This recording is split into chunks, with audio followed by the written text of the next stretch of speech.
100 years of business includes wars, recessions, bubbles, collapses, and technologies that promised everything. And most of them disappeared. This video compresses a full century of business into a small set of patterns that survived every environment. This is not history, timelines, or case studies. It's a pattern extraction. What actually mattered, what repeated across generations, and what never changed no matter how much the tools evolved. Because if you understand what survived for 100 years, you understand what will survive the next 10. The first pattern that survived every decade is control. Not creativity, not vision. Control. Early industrial giants did not dominate because they had better ideas. They dominated because they controlled flow. Railroads controlled movement. Factories controlled production. Oil companies controlled supply. Retail chains controlled shelf space. Profit allowed access. Whoever controlled distribution controlled pricing, margins, and survival. Ideas mattered only after access was secured. Innovation without control rarely lasted. It was copied, diluted, or absorbed by those who already owned the channels. This pattern repeated across every era. Companies that owned infrastructure outlived those that depended on it.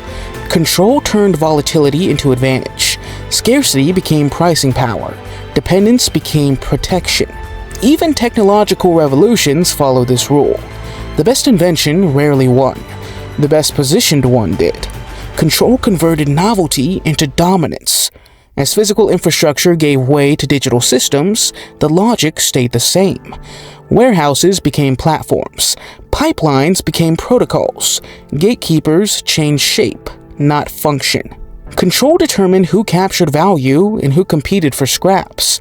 Those upstream dictated terms. Those downstream absorbed risk. This is why revenue consistently followed distribution, not originality. The market rewarded access long before it rewarded ideas. Control was never glamorous. It was boring, expensive, and slow to build. That boredom filtered competition. Those willing to endure it accumulated power quietly. Across 100 years, this pattern never disappeared. It simply changed form. And while control explained who won early, it did not explain who lasted. The second pattern that survived every era is trust. Companies that lasted did more than sell products. They sold certainty.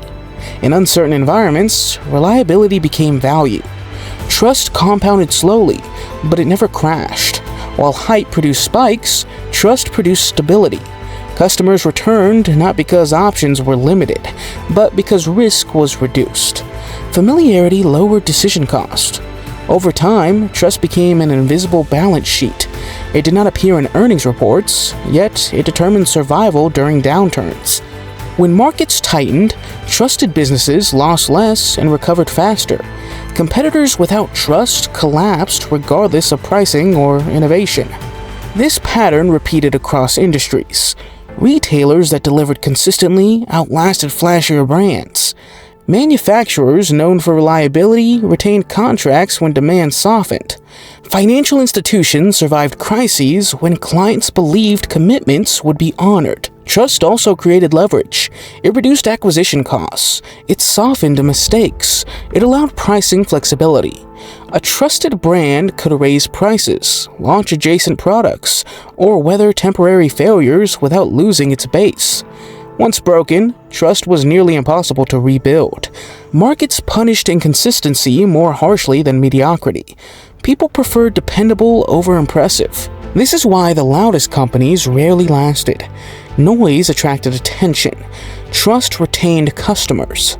Across decades, technology amplified reach, but did not replace trust. New channels accelerated exposure, but reliability determined longevity. Trust was not created through messaging. It was earned through repetition. Delivery aligned with expectation, over and over. That repetition explains why trust survived every technological shift, and why it remained a decisive advantage long after control was established. Every era produced winners who understood leverage, not effort, not intelligence, leverage. Railroads scaled movement, factories scaled output, media scaled influence, software scaled coordination, platforms scaled behavior. Each era rewarded those who found amplification first. The hardest workers rarely won. The best amplifiers did. Leverage compressed time. It multiplied reach. It allowed small advantages to dominate entire markets. Without leverage, growth remained linear. With leverage, it became exponential. This pattern punished labor-based thinking. Working more hours increased output marginally. Building systems increased output disproportionately. Over time, leverage separated operators from laborers. Capital became leverage when deployed strategically. Technology became leverage when it automated decisions.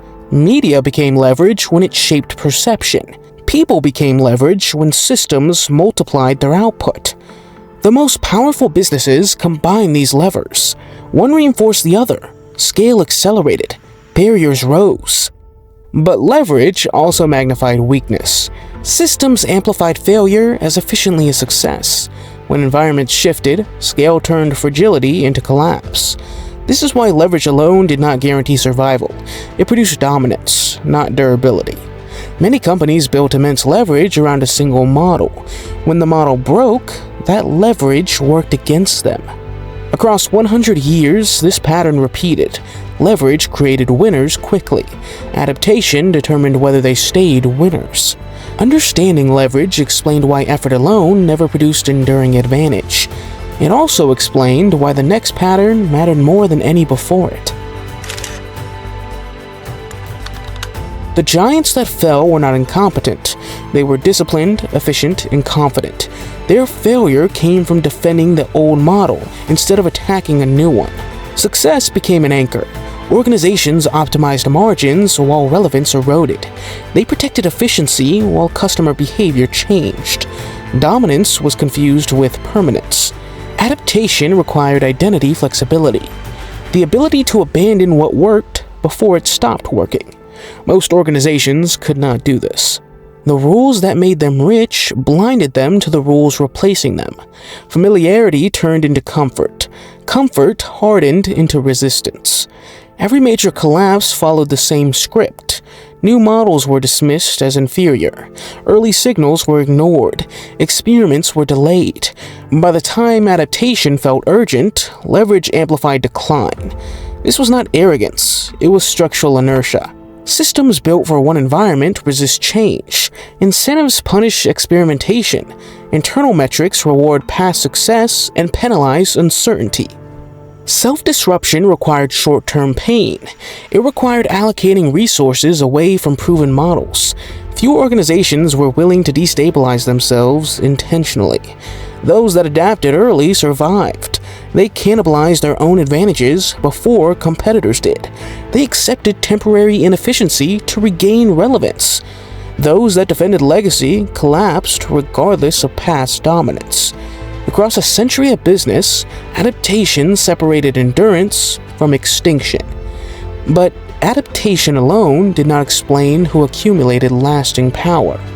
That required the final pattern.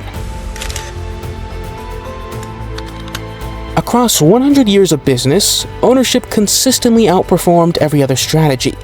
Owning assets beat earning income because assets compound while income resets.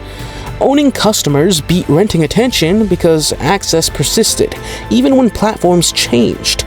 Owning distribution beat building products because distribution determines who gets paid, regardless of who innovates.